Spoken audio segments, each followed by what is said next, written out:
Welcome to the Rise Together podcast weekly hot take series.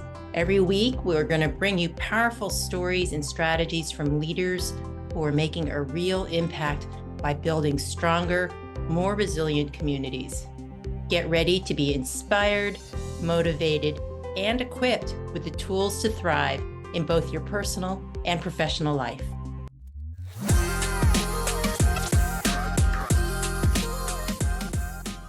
Welcome to the Rise Together weekly podcast series, part of the Foundation for Family and Community Healing. Today, I'd like to introduce our guest, Erin Ford, who's the Director of Learning and Development at Benevis. Erin, welcome to Rise Together podcast.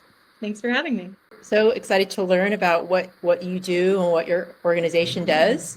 Can you start off by giving us about a 90-second overview of your organization and why you got into it? Yes, so Benevis is a dental service organization. So we serve offices all over kind of the central and eastern United States. And most of the focus of our practices is on dental care for pediatric clients who are covered mostly under Medicaid. So lots of communities that are, underserved, and it's really the mission of the company that drew me to it, because being able to have such a huge impact in the lives of children at such a pivotal point in their dental health and overall health is, I think, just a really great mission. Oh, beautiful, wonderful. We always want to take care of the most vulnerable among us, and especially when they're at such impressionable ages. They form their health habits at a young age. Mm-hmm. So you serve the pediatric community, especially those who are low resourced. And how do you do this? Is it are there special considerations compared to other pediatric dentist programs or organizations? Not really special considerations. I think it's very similar to in the way that it functions to private practice dentistry. Obviously, because most of the overhead and everything is because we're working in partnership with Medicaid. It's obviously not quite as profitable as private dentistry. So that definitely, I think, impacts a lot of the ways that we function compared to private practice. But it is very similar to what you'd experience going to any kind of private practice dentist. Okay. And you're the Director of Learning and Development. So what does that mean for your organization, and how did you get into this field? Yeah, so I oversee all of our kind of onboarding, active training, leadership development for primarily our site roles and then our leaders within the company. I've been in the learning and development space for oh gosh, way too long now. I feel like over 15 years.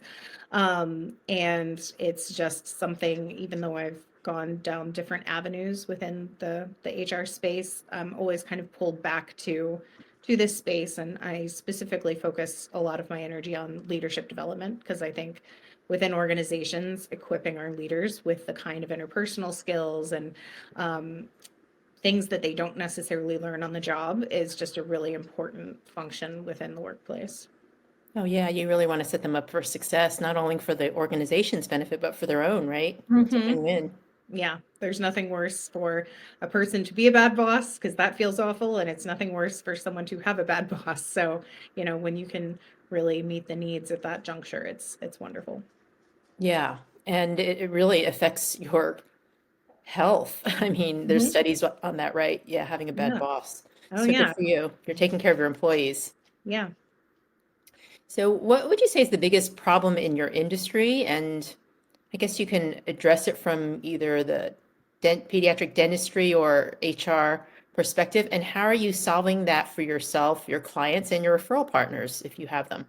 Yeah, that's a great question. I can't speak as much to pediatric dentistry, because I will say this is my first foray into healthcare in general in this role. Although I do know there are definite challenges in that space. I think, within learning and development, something that is felt by everybody and that's a pain point right now is in the push for team members and companies to be as functional, as efficient, as profitable as possible. There's not often a lot of space or bandwidth for growth, for learning, for personal development. Yet that is one of the most important things that kind of keeps us engaged in the workspace. Doing our everyday jobs can be really refreshing and lovely for some people, but for others, constantly wanting to learn and grow and develop ourselves is something that keeps us engaged in our work and in the communities that we serve, no matter the capacity. And there's just not a lot of time for that. And so trying to figure out how to integrate a lot of the work that we're trying to do into the flow of work, I think is a huge challenge across learning and development everywhere right now. And what kind of solutions are you finding for that? There's, I think, a twofold approach that's really important in any organization. I can't say that we're here yet, but I think this is the goal, the end point that we're looking for is that partnership between valuing that from leadership, from the direction of the company, and embracing that as part of company goals and company focuses, and understanding the importance of solid onboarding, of empowering our leaders to be really good managers. And the other part is developing and activating and using tools that are going to help that. Because, as we've seen over the past 10 years, especially, learning and development teams, HR teams are getting leaner and leaner. They're trying to do more and more with fewer people. And the only way to really achieve that and not just burn everybody to the ground in HR is to utilize tools to help pick up some of those administrative tasks, some of those nudges that used to be something that humans could do. Leveraging tools to kind of meet people where their teams are. And the integration of those two things, I think, is really pivotal. What type of person do you would call would be ideal to work with? And I guess it would be respect to your services within the organization, potentially. And what would they expect from working with you? Yeah. I think, ideally anyone that is curious, no matter, obviously there's different personality types that are easier for other people to work with than others, but I think regardless of how you approach communication and things like that, curiosity is the thing that I'm always excited to work with. Especially in a leader, but with a team member or other person, seeking to understand at every level often creates a lot of understanding and empathy.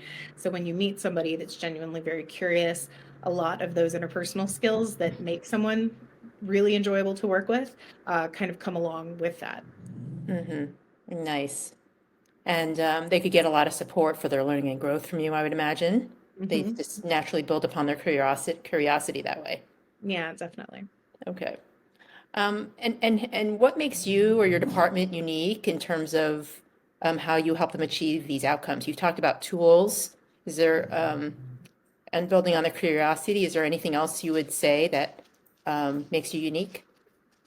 I mean, I think there's nothing that makes me particularly unique or our team. I think, the learning and development space in general and HR practitioners are always just really passionate people.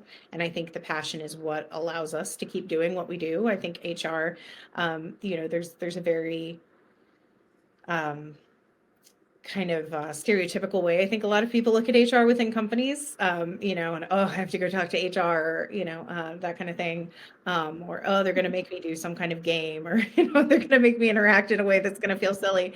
There's all these ideas we have about HR, but throughout my career, every HR person I've worked with is very passionate about helping other people, about serving other people.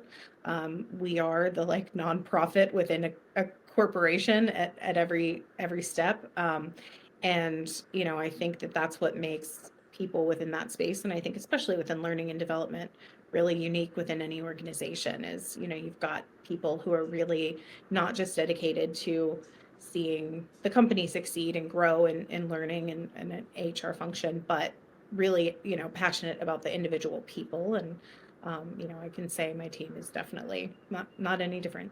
So you've talked about this a little bit already, but I wanted to ask about your biggest challenge in supporting the people you work with. So you've already said that the biggest problem in the industry is that people just don't have the time or the bandwidth or make it a priority. And you talked about some of the ways you approach that. Is there anything else you want to add to the challenge of this? I mean, it seems like it's a self-perpetuating problem that If people don't make the time for this important development and their growth, then they may not be improving as an employee or as a leader as much as they could, and then the problems could just tend to get worse and worse, right? So Mhm. it's sort of this cyclical problem. Is there anything else you want to say about the challenges of supporting your organization in this way? Yeah, I think, not at all unique to my organization, but just Yeah, in general, when you're looking yeah. at any kind of company, people who have not had, I always call it like a light bulb moment in a training environment or in a leadership development program, don't truly understand how much taking that, maybe it's an hour, maybe it's a week, whatever it is within your organization of time to truly upskill and develop your interpersonal skills. I think, everybody is always anxious to learn a new kind of technical skill, right? Or a hard skill. It's, oh, this is going to immediately apply to my workflow. I'll take the time to learn that. But I think if people haven't had that light bulb moment, they don't understand that sitting in a room with people for a few days to learn how to be a better leader, to learn how to be a more empathetic colleague, whatever it um, is that first step to making the rest of what you do so much easier, whether that makes you a better communicator, a better boss. And it, to your earlier point, there's so much stress involved in the workplace. And especially if you have, bad leaders, the understanding that that few days might seem like a lot to come out of your workflow, but to take it and do it and implement the things that you learn improves so much. It will get you back time in the long run, Yeah. spending less time having to improperly communicate with your staff or things like that. And it's challenging if someone hasn't experienced that to get that across to them. But that's something I always try and impart on people, and I think it's something every organization struggles with. Yeah, for sure. And probably even more challenging in clinical situations Mm-hmm. Yeah. or organizations.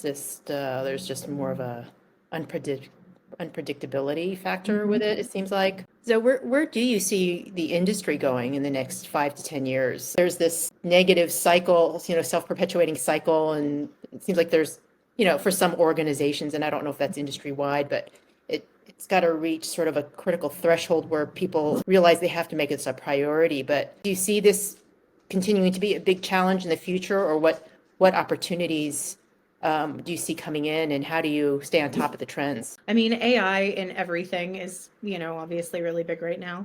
But something that I've recently kind of dug into a little bit more because it is so pervasive, and every new tool that comes out says, "Oh, we use AI."